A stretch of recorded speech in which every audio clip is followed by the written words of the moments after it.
So when we first get on our horse, of course we want to have sort of a nice mental state of awareness of what kind of day it is, where we want to go today with our exploration with the horse, what our intentions are, what our goals are. We want to be really present with the horse, pay attention to what kind of state of being they're in, and just take a moment to breathe and say, okay, wonderful, we're here together. It's a beautiful day. Let's see what we can come up with together. So that's just the perfect, wonderful beginning point of being positive and taking inventory, and then take a deep breath together and get started. And before we actually get into moving together, I want to talk about the seat a little bit. So as we sit on a horse, a lot of people who even have been riding for quite a length of time um, have in the back of their head this idea of sitting up, sit up, sit up. How many times has everybody heard that? And what happens is usually is that people are sitting up like this, and they're starting to think chest out, and they're starting to sort of not sit relaxed, but kind of a little bit too upright on the horse, and that does just that one idea of sitting up does a number of things that are not great for the horse. So I'm going to start with the pelvis and the pelvis tilt of becoming more of a bearable or comfortable component for the horse to feel. So when we sit up, we sit right on top of the fairly sharp edge of our seat bones, right? And that for the horse feels like spikes on their backs and on their muscles. And yes, they can feel it through the saddle. um, so much more comfortable for the horse, and actually for the rider too, is to sit relaxed in a much more of a neutral spine type of position, where you can feel that you're almost sitting a little bit back, you're tucking your tailbones under, which makes them feel like from spiky to soft on their wider part of their surface. And in that part, you can actually start to think that you're going to start to massage the horse's back muscles as they're expanding and contracting, rather than poking down on them. So you don't want to sit like this, you want to sit a little bit slouchy, and you can think sit on the back of your jeans pockets, or just kind of have this. For people who are familiar with Tai Chi, Tai Chi is in the standing position. They call that, I think, neutral spine, and they tell people to tuck under their tailbone a little bit, and that's kind of where you're sort of scooping in and becoming a little bit more comfortable, like a spoon that's tilted backward on top of the surface of the horse's back, right? So then that's one really important part to keep in mind. The next part is thinking about your legs. Your legs want to be friendly, hanging, dangling pieces of your body at first. There's no any kind of tension in it. There's no clamping on and holding. We're just there, just hanging. The heel drops low as is comfortable. The toes are forward. And when you think about how you want to embrace your horse with your legs, it's actually more about having a gentle little conversation with your lower legs. If you really want to wrap around and have a little bit more impact, you can think of the inside of your ankle bones to touch the horse's torso. Or the stirrup bars, touching the horse's torso with the stirrup bars. That's a much more comfortable position or language for the horse to understand than what happens a lot of times in our attempt to make the horse go because somebody said so. Is to be here and use your heels and make the horse, possibly with the heels turned or the toes turned out, make them feel your heel. That is basically saying to the horse bone on bone, and bone on bone always creates more resistance and tension than the desire for the horse to go forward. And that is ultimately what we always want to create. We want the horse to be motivated and saying, yes, we're doing this together, and it's actually not a bad deal. It's a fun thing that we can do together, right? So I'll say one more thing about the leg position, since we're on at that point. Where you see my leg right now is the neutral leg position, where the leg goes now when I say it's actually that this is called the more active, the driving leg position where the leg goes closer to the girth of the saddle. Here's neutral, here's driving. And then here is the slowing down button for on the horse. When I say button, I mean reflex points where horses naturally slow down when you have your legs a little bit lower, a little bit farther back. So that we can go into a little bit more into detail at a different time, but those components are all very important as you're starting to go into your first steps of walk with the horse. The other thing is to talk about the upper body. Again, coming back to the sit-up concept versus the natural, more relaxed seat. When you put your shoulders back, usually what happens is the neck comes forward and this whole structure up here becomes static and blocked and not able to absorb the wave motion, the horizontal wave motion of the horse underneath you. That, you know, you want to be flexible up there, you want to absorb everything without there being any kind of stiff or blocked area, because that translates for the horse as a stiffness and an inhibiting factor from the top down, right? So rather than thinking shoulders back, think sternum up a little bit. Think there's a silk thread that somebody pulls gently up, forward, and upward, and you're just able to still breathe comfortably. Your shoulders, you can roll them back a little bit. They're dropping naturally, vertically down. From the elbows, your lower arms are extending in direction of the horse's mouth. Hands hold the reins at whatever length is appropriate.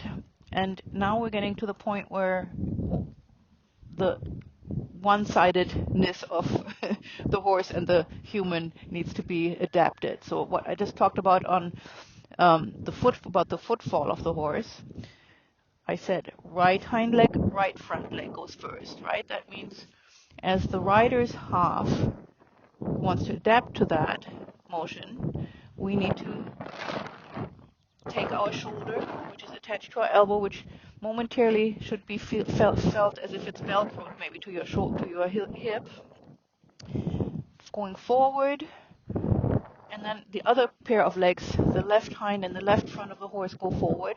So your left shoulder goes forward and follows that movement of the horse, right? So basically, in effect, you're splitting yourself down the center and you're following each half of the horse with your shoulders. And the best way to do that, so that it translates also into the movement of your seat bones, is to imagine your upper body is a cabinet. Charles de Comfy and other great master horse teachers dressage teachers have coined that phrase, and I love it. A cabinet is something that is sort of almost like a static, boxy kind of thing, that your shoulders, your hips, your elbows, and your seat bones are, let's say, one unit. That's the cabinet, right? So that when you say, I want to follow the horse's right side, that whole side goes forward, right? The leg is in neutral position, but the shoulder and the elbow and the hand gives forward, and then the other side of the horse's legs move forward, and then I know I'm talking a lot here. Thank you for being patient, Cooley. Then the other side of our upper body and the upper side of the cabinet moves forward, so that in effect, when you're sitting on your horse, you have your elbows here, your hands up, hip wide, thumbs up on top of the reins, and you do just a little bit of this. You should just try that out sometime, and you will feel that if you keep your cabinet together, meaning the elbows stay loosely attached to the hips as you're moving your shoulders back and forth, you will feel that in that relaxed seat where your seat bone or your pelvis is tilted forward a little bit, your seat bones are tucked under, you're actually starting to make a little bit of a massaging impact onto the horse's back, which they actually don't mind, right? And then to add to that one more component, and I know it's a lot of talking, but it is very important to get started on this very complex but ultimately very easy and simple to follow concept, is that when you're giving forward with your hand, your horse feels a little bit of a release in the mouth. When you take back, he feels a little bit of pressure. When you take back, you want to use your leg, your lower leg, a little bit with a little bit of an impulse, right? So it's shoulders go forward, hands gives forward, shoulder goes back, leg goes on. So, and this whole thing, once you're in motion, I call this shoulder to shoulder riding in the walk. Basically, you can look down on your horse's shoulders to orient yourself. You can see when that shoulder goes forward. That means this hind leg just stepped underneath the horse's center of gravity. This leg is next, and that's your time to go. And I'm just going to do it right now, so you can see it in motion. Actually, I'm going to just do it on a fairly long rein. And you can see how I'm just following the horse's motion. My shoulder, when I look forward, downward, even just, for a moment, I know we're not supposed to look down so much, but in this case, you have to start to override your human dynamics of walking, which is directly opposite to this, because as humans, we want to walk with a diagonal movement process. Our right shoulder goes forward when our left leg goes forward, and the other way around, right? But see how I'm just ever so gently just following his shoulders, right shoulder, left shoulder, right shoulder, left shoulder. This is when the shoulder goes forward. I'm going to call it out again. Right, left, right, left, right, left, right, left, right, left. And what you're seeing is that this horse is on a super long rein, already enjoying and relaxing and stretching forward downward, because everything I'm saying to him physically is so comfortable and so much in sync with what he needs and what he's doing. There's really no reason for him to not relax and enjoy this little bit of walk and movement together that we're doing, right? So we're going to do this a little bit longer, and I'm going to call it out so you can really look at the horse's legs, look at my body. Left, right, left, right, left, right, left, right, left, right, left, right. And so what I'm going to do next is I'm going to come to a halt, and I'm going to use my breath and my lower leg position and a little bit of knee pressure to bring the horse to a halt. So I'm going to stop the movement of my shoulders and go there, right? And then back to neutral. And so just to add one more little piece of information, every up transition, you're going to breathe in like this and lift your sternum a little bit. And he already heard that. You see it on his ears. You heard my body language. And you're cupping the horse into the first few steps of either the walk, the trot, or the canter ultimately. Every down transition, you're going to take a breath out, and you're going to shorten with that out breath a little bit the space between your sternum and your belly button.